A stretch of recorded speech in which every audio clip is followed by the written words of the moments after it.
วันนะครับนะโมตัสสะภะคะวะโตอะระหะโตสัมมาสัมพุทธัสสะนะโมตัสสะภะคะวะโตอะระหะโตสัมมาสัมพุทธัสสะนะโม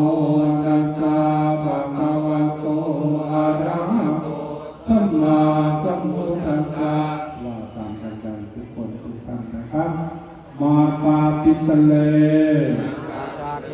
ปมาเทนะทวารัตเย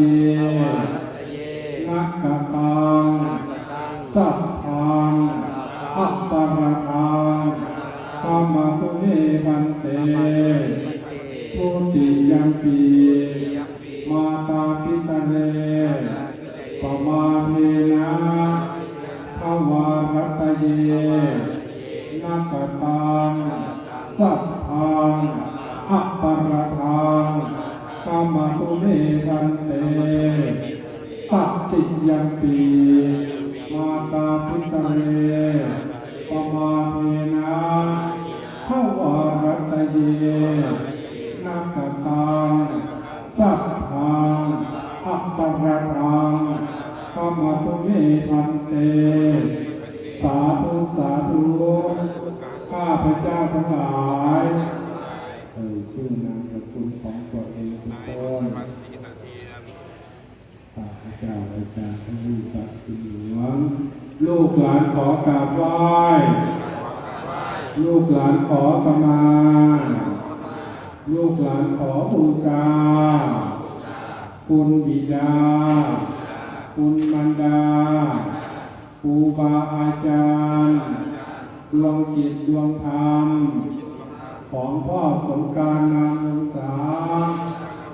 หากแม้นสิ่งหนึ่งประการใดลูกหลานได้ประมาทพลาดพลั้งโดยเจตนาและไม่เจตนาต่อหน้าก็ดีรับหลังก็ดีขอบารมีคุณพ่อบารมีคุณแม่บารมีปู่สมชายจงได้โปรดอโหสิโทษให้กับลูกกับหลานด้วยเถิดโอ้โหวาดลูกกัน2-3 คำเอาวันนี้เอามือต่อจับต่อกันละวาสามปมามะวันเตปมามะวันเตปมามะวันเตปมามะวันเตปมามะวันเตปมามะวันเต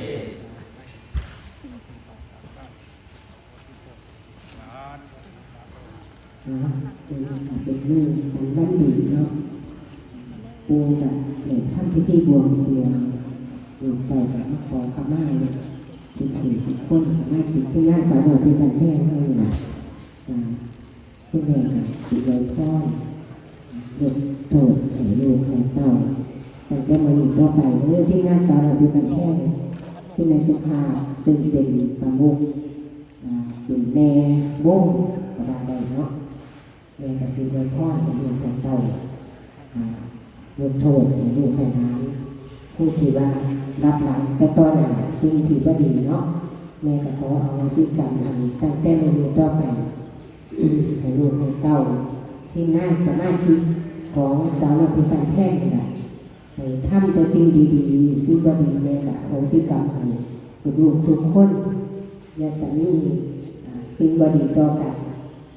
สิโปรดร่วมมือเพิ่นวันนี้ก็คือเป็นมือบวงสรวงมาที่มีสิ่งเหล่านี้กันให้เฮาลาบลื่นทุกสิ่งทุกอย่างเป็นฤดูกาลเริ่มตั้งแต่มื้อนี้บวงสรวงเริ่มจากมื้อนี้ต่อไปขอให้ทีมงานสาวน้อยพิมพ์บ้านแพงแล้วก็น้ำเพิ่มโชว์ให้มีแต่สิ่งดีๆลูกเต้าก็ให้ทำแต่สิ่งดีๆให้ไปล่ามาไหวให้ดูผู้จักผู้บาอาจารย์สิ่งที่บ่ดีก็อย่าเฮ็ดอย่าเอาทิ้งไปขอให้มีแต่สิ่งดีๆทุกสิ่งอย่างผู้บาอาจารย์ก็อย่าทิ้งให้ผู้จักเข้าลงกราบไหว้เฮาสิได้เจริญก้าวหน้าได้ลูกเด้อตั้งแต่มื้อนี้ต่อไปให้ลูกๆเต้าๆ แม่เอาซื้อกรรมให้ผู้ที่ว่าสิเป็นผู้ถือขันวงสองนี่ก็คือไผล่ะการใช่บอกเอาการใช่ก็ถือว่าเป็นพอเด้อเป็นพอเป็นผู้ยกบ่อย่อคู่ฆ่าลูกฆ่าเต่าไว้สิ่งใดที่มันดีก็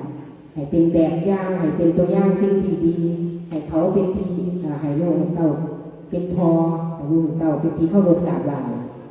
แต่มื้อนี้ต่อไปสิ่งใดบ่ดีอย่าเฮ็ดเด้อลูกเด้อเอาขอให้ลูกให้เต่า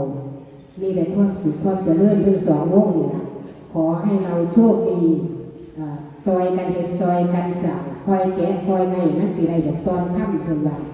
แต่มื้อนี้ต่อไปขอให้ลูกให้เต่าเดินทางไปไสมาไสทั้งสองวงนี่ล่ะบ่ว่าสิเป็นสาวน้อยเป็นบ้านแพงแล้วก็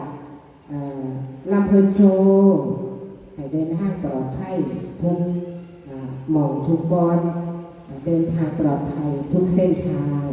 ทุกคนทุกชีวิตทุกดวงใจขอให้ปฏิบัติตามนี้ตามกฎกติกา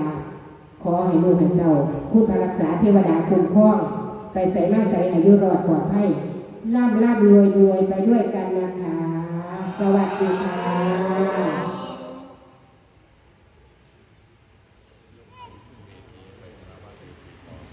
ประเพณีสิเดชผ้าขอขมาเวทีลูกหลานให้นั่งก็มีละเนี่ยเขานั่งอะไรแต่พอตัดทุกทีขันถึงเวที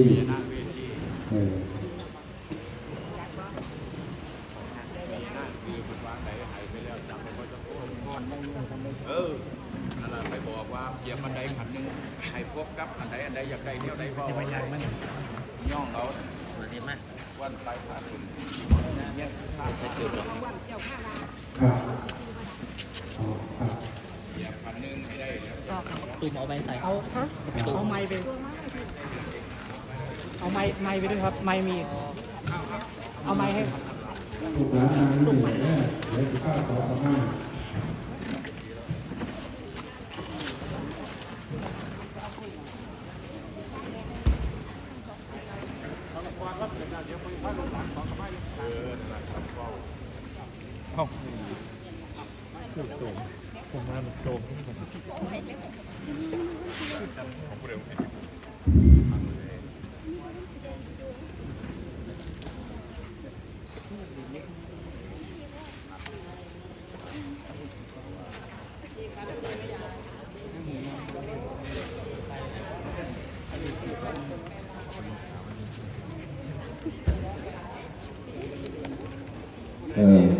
นั่นแหละทุกสิ่งอย่างขันวันนี้ขัน108ที่เราทำขึ้นเราจะคารวะทั้งสองผู้ใดหาได้ผู้นั้นส่งใจลงคนไปผู้ใดเบิดมาดูการเป็นส่วนผู้ขอเป็นเวลา